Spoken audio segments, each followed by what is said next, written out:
record, and now we'll also have a YouTube recording. We're going to get through the last part of fragment 8 here. As I said, you can all see it up in the nest there.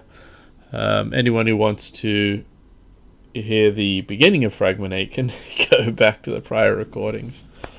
I'm going to read through the 3 pages there. 2 pages of fragment 8, and then fragment 10 is what's called the Cornford fragment. It's a section from one of Plato's dialogues that may be a fragment, or may just be a paraphrasing, or just something that one of Plato's characters says. It's from the Theaetetus, I guess. Since, then, there is a furthest limit, it is completed. From every direction, like the bulk of a well-rounded sphere, everywhere, from the centre, equally matched. For it must not be any larger, or any smaller, here or there. For neither is there what is not, which could stop it from reaching its like. Nor is there a way in which what is could be more here and less there, since it all inviolably is. For equal to itself from every direction, it lies uniformly within limits. Here I stop my trustworthy speech to you, and thought about truth. From here onwards, learn mortal beliefs, listening to the deceitful ordering of my words. For they established 2 forms in their minds for naming, of which it is not right to name one, wherein they have gone astray. And they distinguished opposites in body, and established signs apart from one another. Here, on the one hand, ethereal fire of flame, which is gentle, very light, everywhere the same as itself, but not the same as the other. But on the other hand, that one too by itself in contrast, dark night, a dense and heavy body. All this arrangement I proclaim to you as plausible. Thus no opinion of mortals shall ever overtake you. And that is the end of fragment 8, which is of course the end of what we have as the path of truth. There is the section on the path of truth, or way of truth, or truth generally. There is a fragment, though, at the end of this edition of Parmenides' work that comes from Plato's Theaetetus. It gets called the Cornford fragment, or Cornford's fragment. And if it had to be thrown into the work of Parmenides somewhere, it would go in that path of truth, or way of truth. And it says, such changeless is that for which as a whole the name is to be. I've had a general rule while reading through these fragments, most recently, not to revisit what was previously said, because we've had a couple of recordings where I do revisit, and then the recording is about 2 hours of the prior recordings readings, rather than actually reading what we were supposed to get to. But there we have a complete read-through of the tail end of fragment 8, and Cornford's fragment. And then what I usually do, for those that are here who are new, I usually go through it again slowly and just give my interpretation, or what I take from it. Obviously, this is the goddess's revelation, of course, to the youth.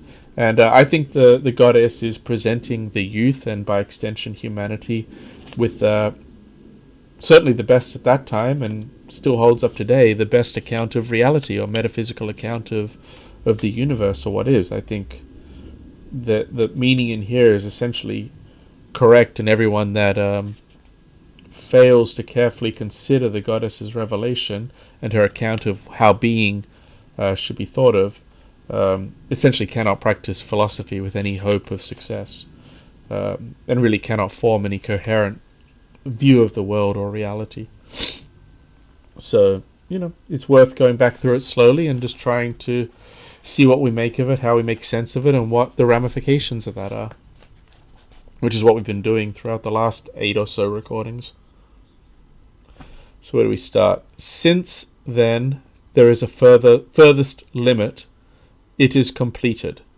from every direction like the bulk of a well-rounded sphere, everywhere from the center equally matched, for it must not be any larger or any smaller here or there. Okay, so, one of the problems with breaking the fragment into pieces is that we're going to wind up not knowing what was previously said, because it says here, since then there is a furthest limit, it is completed. Well, why is he saying since then? Here we go. Right, and so the immediate prior section is, of course, that there just is what there is. And what is sort of shackled in chains or fenced in. It cannot change because there is nothing else for it to become, and there is nowhere else for it to go. It's kind of perfectly complete and therefore static and unchanging and bound in chains, so to speak. And there's no perishing and no coming to be and the like. And so by furthest limit here, he says, since then there is a furthest limit, it is completed. Well, what's its furthest limit? Its furthest limit is all that is, right? Because reality is a perfectly complete whole. It just is what is. And its furthest limit will be all that is. And if there is only all that is, then it's complete, because it's not lacking, right? Because being or existence has to be complete, because there's nothing beyond being or beyond existence that it might not have. By definition, it has everything because it is all that is. So there we go. Since then, there is a furthest limit. That is to say, since then, it encompasses all that is. That is its limit, everything that exists. It is completed. Of course, because it contains everything, because there's nothing else for it to contain other than what it does contain. From every direction like the bulk of a well-rounded sphere, everywhere from the center equally matched, for it must not be any larger or any smaller here or there. We had an interesting discussion previously in the fragments in our review of them, where the goddess seemed to be ruling out any gradation of existence. Like nothing is more real or less real than anything else. And being is also a sort of well-poured substance because, it's just all equally existent. Because if all you have is what exists or what is, how can anything be more existent or less existent? It can't, right? Because there's nothing to concentrate it or to dilute it. You can't add anything beyond what is into what is in order to make it diluted. And you can't burn anything off from existence to concentrate it. It's just whatever is, it is absolutely, with no gradation. And so I understand like the bulk of a well-rounded sphere. He's not saying that being is a sphere, but I kind of appreciate the sphere analogy or example for a number of reasons, but here it seems to be it's not going to be a lopsided shape because there's no reason for being to favor one area or another. It's just equally poured everywhere. It consumes and is poured over everything. There's no reason for existence as its mere fact to be more concentrated in one area than another because it's in all areas absolutely. Kind of like a sphere from the center extends out in all directions, I suppose, equally. It's not like it is heavier on one side. It's a perfectly well-rounded sphere because it extends in all directions perfectly.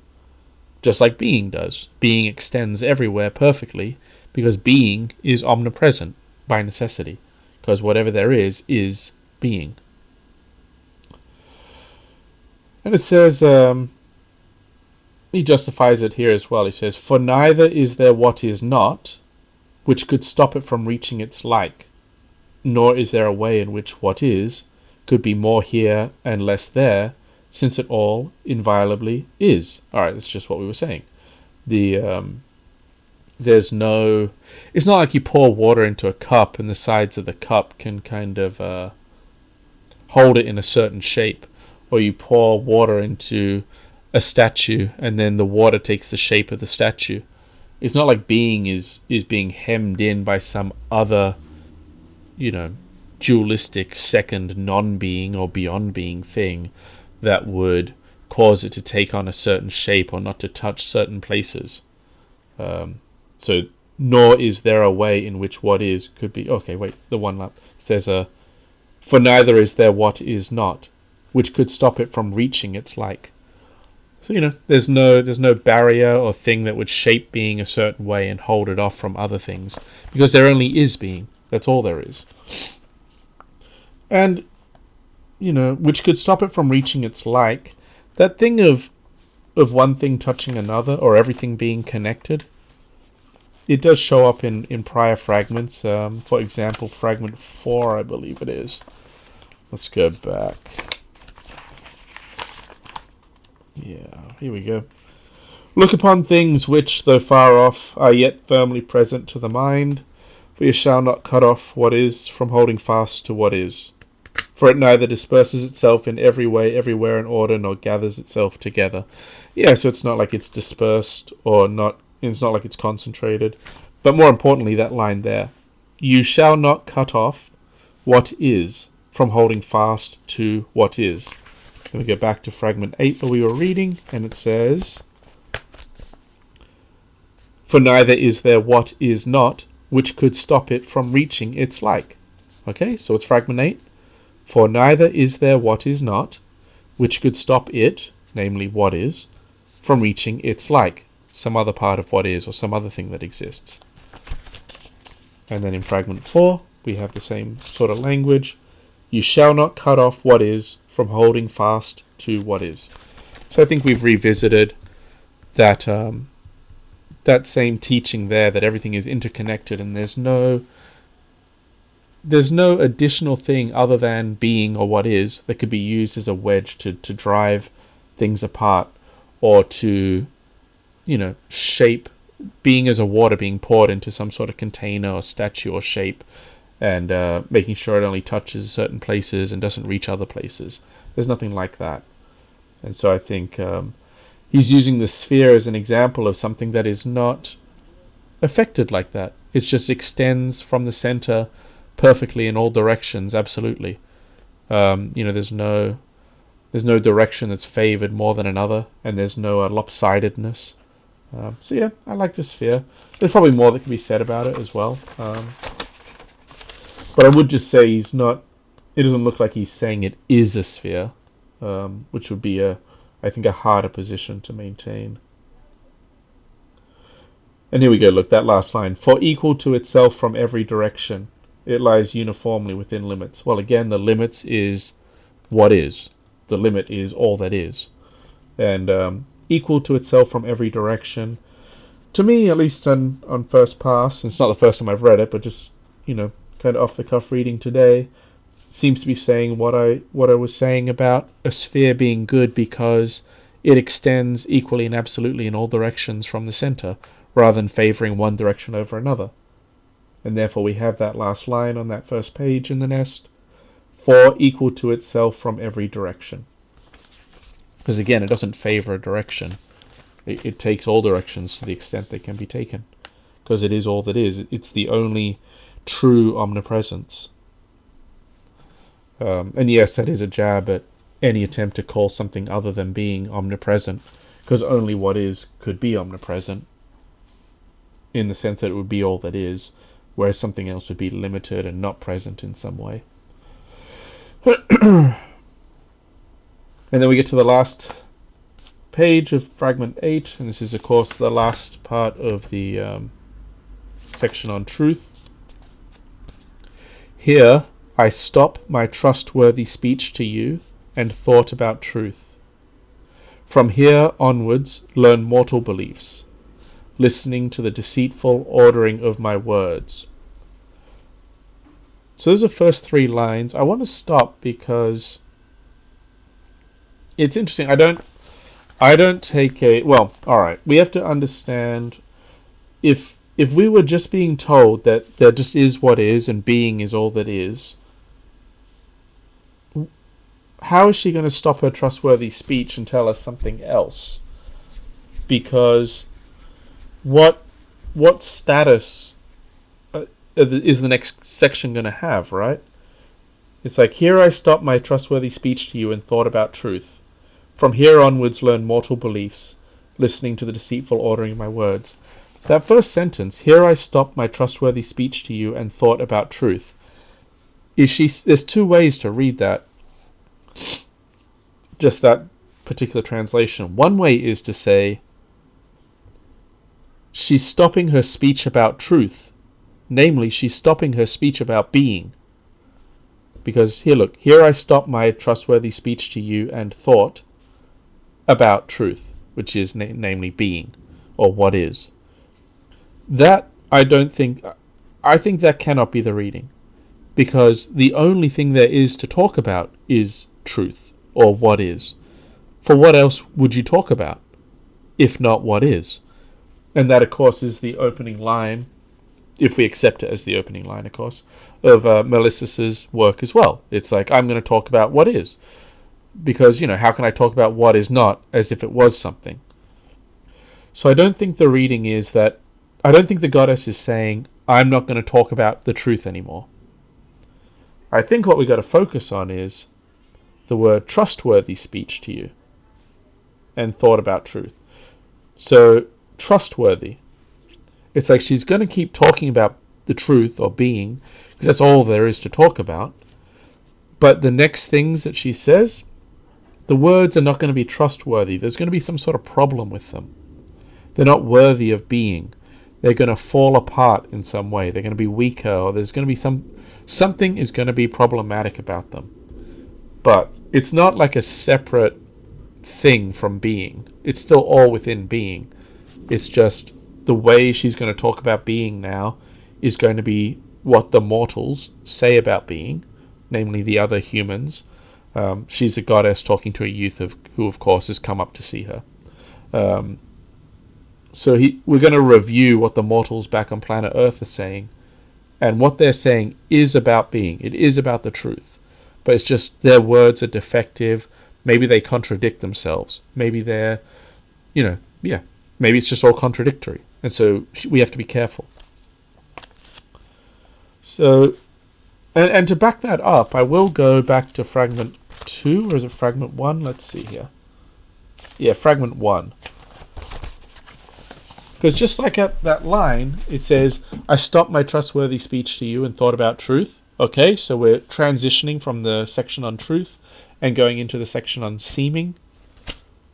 What are the two things that the goddess was going to teach us at the end of fragment 1? She said, it is right you should learn all things. And then the first thing is going to be the steadfast heart of persuasive truth.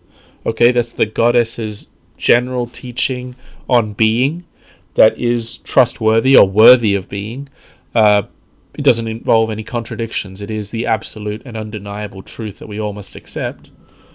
And then the beliefs of mortals in which there is no true trust is the second lesson we're going to get. And she says, but nevertheless, you shall learn these things as well, how the things which seem had to have genuine existence, permeating all things completely. And so, of course, my interpretation is, lesson 1, you're going to get the goddess's account of being, and it's going to be trustworthy. It's going to be worthy of being because it's not going to involve limitations or contradictions. It's going to speak to being as a whole, as being, in an unrestrained sense. And although, of course, being gets analogized to being in chains and fenced in, but she's not going to contradict herself either. And then that second lesson, beliefs of mortals, again, that language is showing up there in the translation of the end of fragment 8, in which we can't trust, so there's something wrong with it, but it has to have genuine existence. That is to say, even the mortals who contradict themselves and speak poorly, and their beliefs are confused, they're still talking about the truth. They're still talking about being, just like the goddess is. Because whatever they have to say had to have genuine existence, which permeates all things completely. So even the confused mortals who are contradicting themselves, tripping over their own feet, they're still talking about the same thing the goddess is talking about, being. So, that's, of course, the way I read this text. So what we're looking at here now is, what have the mortals said, and what meaning does it possess? Like, what does it say that is worthy of being? Like, they are saying something, so whatever they're saying has to be within being, or about the truth, because that's all there is. But there's something wrong with it. It's defective or contradictory, and so we have to be careful, or else we'll wind up like the dissolute mortals who trip over their own feet. So what's the first complaint? She says, for they established two forms in their minds for naming, of which it is not right to name one, wherein they have gone astray. Okay. So let's cut it there, actually. Let's not keep going with her other complaints, because I think this is going to be the biggest complaint. And those two lines there, they established two forms in their minds for naming, of which it is not right to name one, wherein they have gone astray. That there, I would say, is the greatest crime of the mortals, or the greatest failing and mistake that has essentially rendered the last 2,500 years of philosophy ultimately not worthless, but a failure, a great failure. Oh. Hold on a tick, someone's calling me. I'll click record again. Yeah, I had to get that call from work. But, where was I?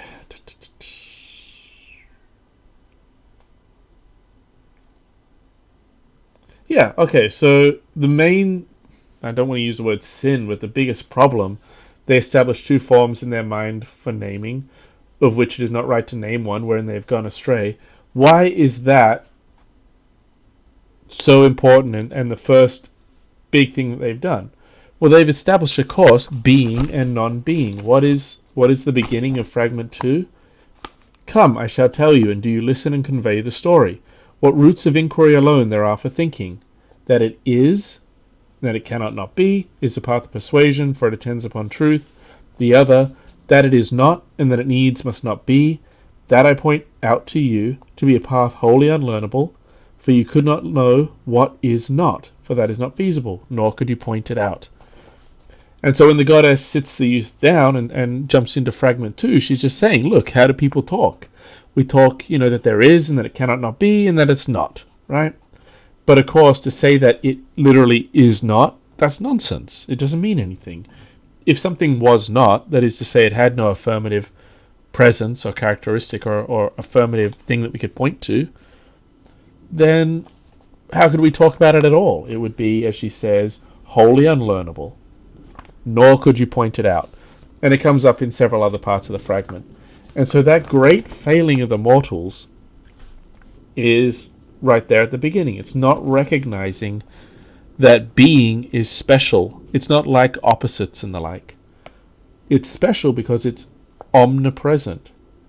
And yet the mortals established two forms in their minds for naming, specifically being and non-being, or whatever exists and whatever doesn't exist. And they don't understand that the truth or being or what is unique, in that it can't be treated that way and set against something else, with the something else being independent of it. There's just one form in mind for naming, that it is what is, because everything is in some sense or another. It is all there to be, and to be spoken of and pointed at, talked about, thought about. So there's the biggest failing of the mortals, that they use terms like non-being or non-existent or beyond being, or nothing, and they set it against being. That is, they establish two forms at this broadest metaphysical level, and so that's why their speech is not trustworthy. It's contradictory. It's like saying there is something beyond everything that is.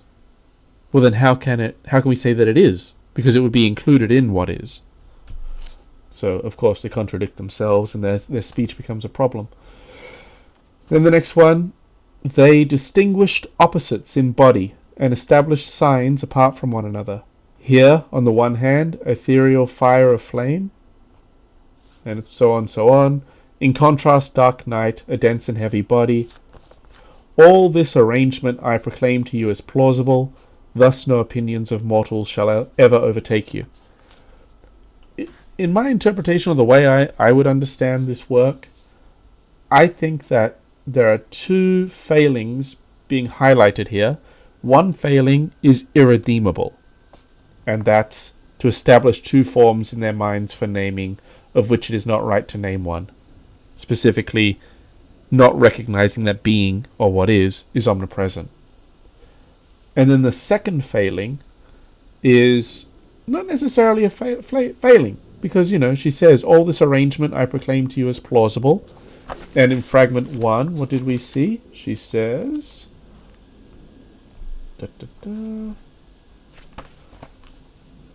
the things which seem had to have genuine existence, permeating all things completely.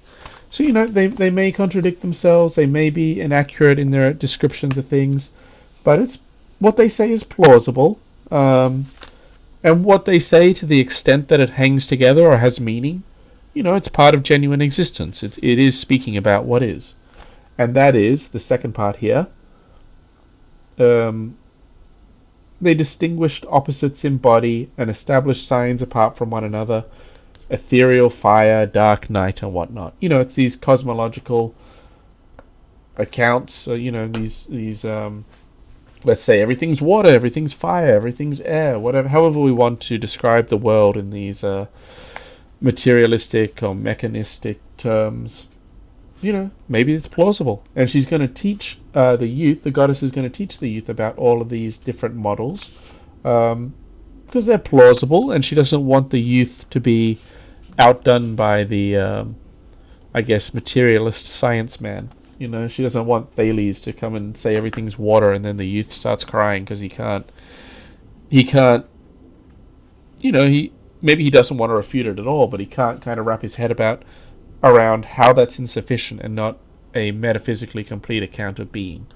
But still, it's true maybe that all of physical material is reducible to some universal substance like water or a liquid.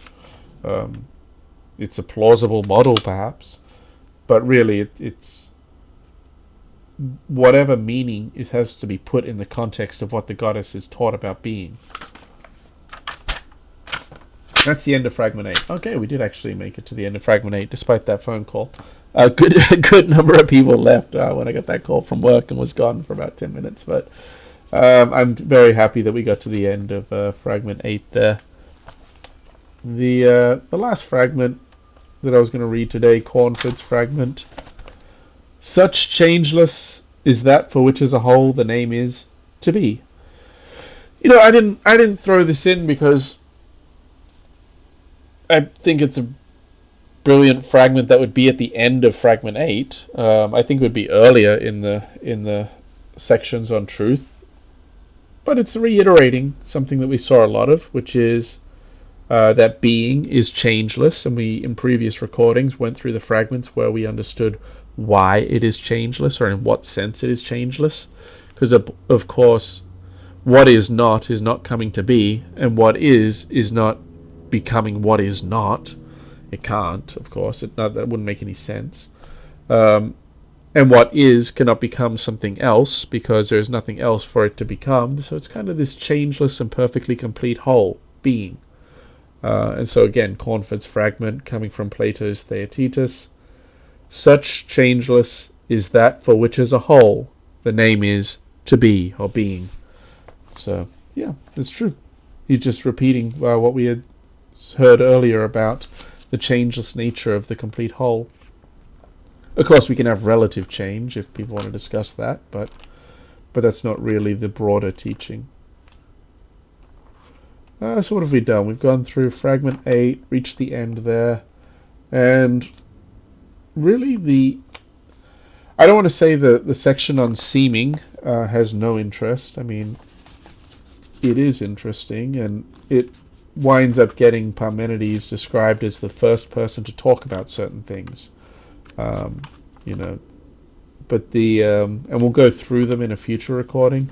I may just do them all in one go in one big long recording because I don't have as much to say about them. But as you can see, the goddess is essentially going to focus, at least in the fragments we have, because the way of seeming is largely lost. It's nowhere near as well preserved as the section on truth. But the sections that we do have on seeming are really focused on that second sin, or that second failing, which is not really that much of a failing at all, really. It's just the arrangement I proclaim to you as plausible, namely these models of reality that are plausible, that everything's water, or everything's fire, or that everything is a combination of, ethereal fire of flame and dark night, a dense and heavy body. It's these models of, or maybe, it's not too anachronistic, but the Empedoclean love and strife and elements, and how the elements come together and are pulled apart as love and strife change places. These forces or laws. All of it is plausible. It may or may not make sense. It can be plausible to varying degrees. It may be an accurate description. So the goddess is going to go through those in the section on seeming. And to the extent that they are correct or make any sense, they are of the truth. But where they make mistakes, it's just contradictory nonsense. For example, saying that, let's say we have a theory of elements where they get put, in the theory of elements, they are arranged in a certain way, and then a natural law impacts them and arranges them in a different way. Of course, that would cause problems because the new arrangement would be something that was not and now is coming to be. And the old arrangement would be something that is, but is now somehow perishing or going to nothing. Whereas what we would really want to see is an eternalist or block world model, at the very least, where all of the arrangements exist internally side by side, rather than creating and destroying arrangements of some underlying permanent matter, which is not really a response or really acceptable at all given what the goddess has taught us, although people usually seem to think it was some sort of solution, unfortunately. But yep, that's the end of fragment 8. I'll probably end it there. I know we lost a whole bunch of people and I had to leave, but that's fine. The recording will be up on YouTube. Thank you. I still see we got 3 people in here. Thank you for listening. If you guys want to request the mic or not, feel free to do so. Otherwise, we'll do this again soon. And like I said, we'll reach the very end. We'll probably just lump in all of the fragments from the Way of Seeming all together in one long go. I'll try to come up with something to say about them. Like I said, it's not the part of the poem that inspires me the most, but it is the part of the poem that really demonstrates Parmenides' grasp, or the goddess's grasp, of the leading scientific or astrological theories of the day. And for some people they find it very interesting. Not so much for me though. Alright, thank you, and take care everyone.